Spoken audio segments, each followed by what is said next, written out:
ચક્કુ થોડું જ નાખવાનું અંદર, આખું ચક્કુ નહીં ઘુમાવી દેવાનું. સ્ટુડન્ટ થાય રહી છે ભાઈ, કેમ ખબર ને સ્ટુડન્ટ કરે છે. રહીએ છે તો હું એવી રીતે કાપ. હા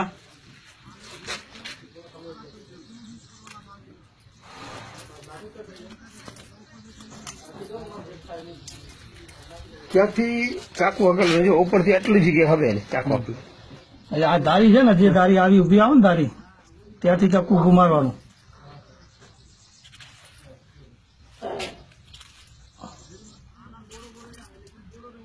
દાણો એક બી ના કપાય.